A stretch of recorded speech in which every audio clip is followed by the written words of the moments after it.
Welcome to this special Conference Board podcast. I'm Ataman Ozyildirim, Global Research Chair here at the Conference Board. I'll be your host for this podcast. Our topic today is the coronavirus outbreak, implications for economies and businesses. The World Health Organization has declared the coronavirus outbreak an international public health emergency, acknowledging that the virus now represents a risk beyond China. How can organizations prepare for and manage the potential impact of this fast-moving and deadly outbreak? What are the short and long-term implications? For companies, what are some of the implications for how they respond to a major health outbreak?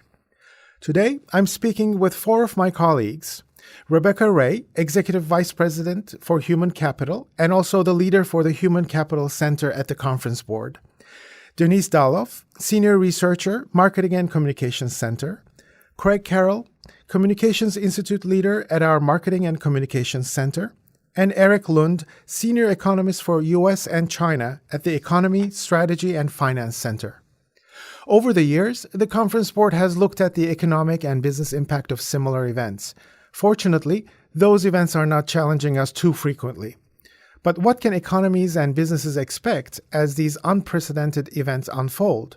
How should businesses think about their responses in terms of their workers, their business ecosystems, and their communities? Erik, first we'll go to the economist view. What kind of economic effects would you expect in the short term? Already we're seeing a lot of volatility in stock markets and oil and commodity prices. Hi, Ataman. Thanks very much. This is a breaking story in a lot of ways, so it's difficult to know what sort of not the market reaction, but the broader economic reactions and trends are going to be. But I think there's a few points that we should sort of reflect on as we think about what the macro implications are. So the outbreak really started to manifest and grow rapidly over the Chinese New Year holiday period over the last several weeks. And so in a lot of ways, the economic implications have been somewhat muted by this within China itself. Certainly, there are industries that were sort of in full gear over the holiday period, like dining and catering, hotels and transportation. And certainly those industries have already started to really feel the impact of the viral outbreak already. But other industries, like manufacturing, for instance, are only just beginning to sort of reopen their doors, the factories, now that the holiday is over. And so it'll take a little bit of time for us to really understand what the implications are for that sort of dimension of China's economy. Now, prior to this outbreak, China's economy had sort of been going through the early stages of somewhat of a rebound following a pretty tough 2019 in that country. With the U.S. and China reaching a deal that helped moderate trade tensions, a lot of analysts actually had expected that this momentum to strengthen over the course of the year. But with the coronavirus now growing more and more quickly, some of that optimism about a rebound in China's economy is starting to come into question a little bit. Now, as economists, one of the things that we're going to be concerned with is, whether this raises the chances for a global recession in 2020. So would you expect the impact to be limited to China or become more widespread throughout the global economy? Well, that completely depends on what happens with the virus itself. To date, I believe there's about 17,000 cases. Only, let's say, about 11 of them are in the U.S., and only a handful in other countries. I think there's about 24 countries that have had some sort of viral outbreak at this point.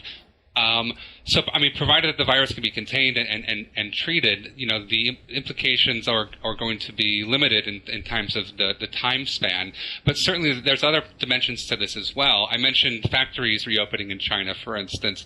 If as the world's largest manufacturer, if China is not able to sort of fully re-engage that sector, it has the potential to sort of propagate overseas and affect other countries as well.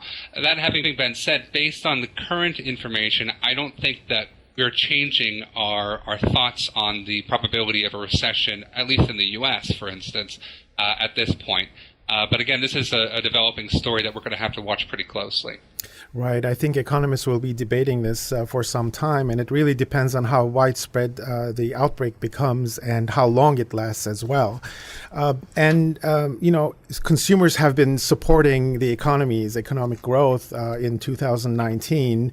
And I'll go to Denise. You look at our Global Consumer Confidence Survey in a lot of detail, and how would you expect consumers to respond to such news? Yeah, specifically in China, we have actually seen some softening the last couple of quarters in terms of consumer confidence, especially their interest in, spending money. They don't think it has been such a great time to spend. They also haven't felt great about their personal finances.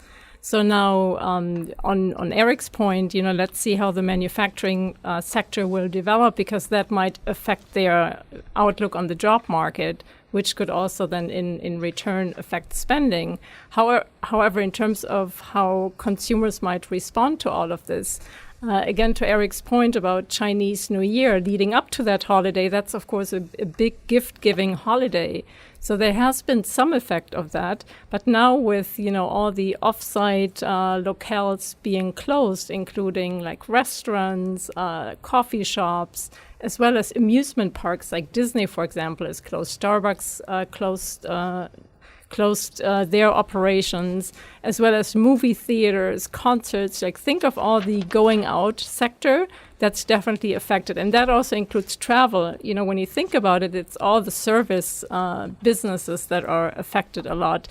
In addition to offline stores, now, of course, we're living in a digital world, so some of that is moving online, actually, and has already. And of course, China is one of the leading countries in terms of digitalization. So shopping online, we have seen people shopping extensively for all the supplies you need for the coronavirus, including masks and disinfectants and all kinds of other things. So, of course, there is some, or even, we can hold business meetings online and all that stuff. So that's all moving online. So that's probably a winner. On the other hand, looking beyond China, the luxury sector actually is taking a hit, because the luxury sector over the last few years has been fueled by Chinese consumers because of the growing middle class. So they, in the short term at least, they may feel an effect, especially in Europe and the US. Yeah. So, of course, we should note that a lot of survey data and economic indicators don't yet reflect the impact of what's going on. The latest data we have for the global consumer confidence is the last quarter of 2019. I don't know if you remember when the Q1 results will be available, but that's going to be in a couple more months. Yeah, they will be available at the end of March. So that's when we'll see the Chinese sentiment reflected in that. But I think, all this development now can, of course, also form new consumer habits. I mentioned the moving online. So actually another dimension of that, thinking of digital is our digital payments. So now to avoid, contact with cash, which can help spread the virus, maybe digital payments will now, will be more adopted in China, as well as, habits of shopping certain things online, or, consuming certain entertainment online, or discovering new video games or things like that. So there's new habit forming. And the other thing that I could see, happening is maybe this idea of trust. That is becoming more important, thinking now of, hygiene and buying from authenticated sources and not really trusting the quality of things that you buy. That might be another longer term effect. So these are some of the things that we should be watching closely and carefully to see if some of those habits are going to be changing and evolving, and whether they'll be temporary or long-lasting. But let's turn to businesses and some implication for businesses. Rebecca, I'll go to you with this question. Given that it's so early and we still don't know how it's going to unfold, what are some of the business implications for the organization implications in the short term? You might already have started to hear from your Human Capital Center members, so you might have some real-life examples that you might allude to. What are some of those implications? Thanks for that question, Ataman. I think all businesses are wise to take a look at how they respond, how they communicate to their employees, and the ways in which they support their employees and their extended families through this.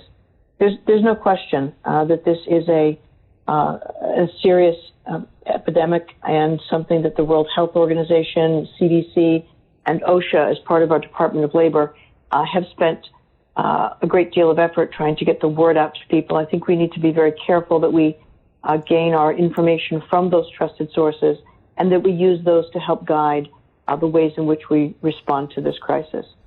I think also we need to strike a balanced tone. There's no question that this is an important event in the world to be mindful of and to take precautions against, but it is also against a backdrop of 19 million cases in the United States alone during this influenza season, where 10,000 people have already passed away. So I think there's much we don't know about the coronavirus, and I think we need to continue to go to trusted sources of information. This obviously drives home the need for all businesses to have business continuity plans in place, to have determined what measures would need to be taken in the event of something just like this, what essential functions are necessary, how will we keep the business going, what will we do in the workplace.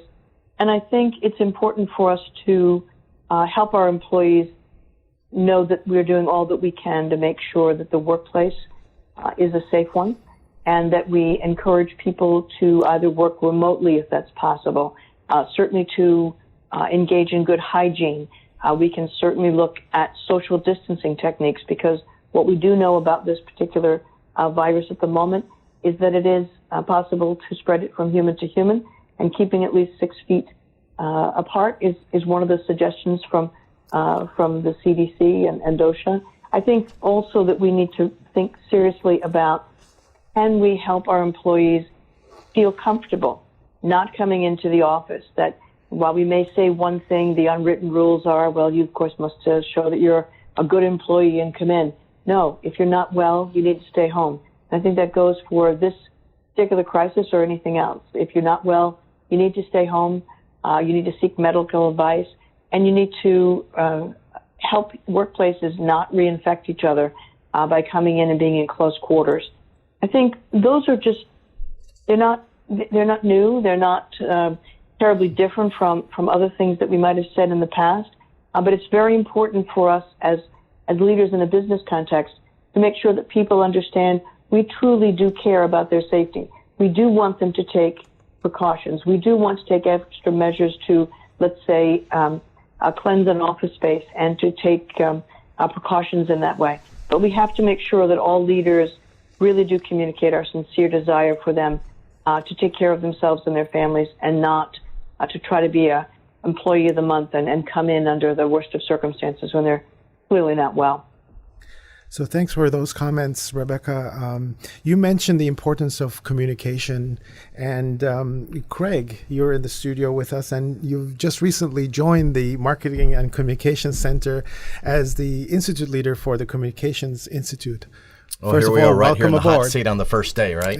Welcome aboard. Thank you. So what are some of the implications for organizations with regards to their, let's take internal communications at first. Yeah, well, there's many. I think, number one, it's important not to over-communicate and not to add more noise to the mix, right? So this is a chance for becoming very clear on what the issues are, what your goals are in this particular case. So I'll just start with number one, staying true to the sources. This is one of the things that Rebecca hit on, is using reputable sources. So one is being very clear on who are the authorities in this particular case.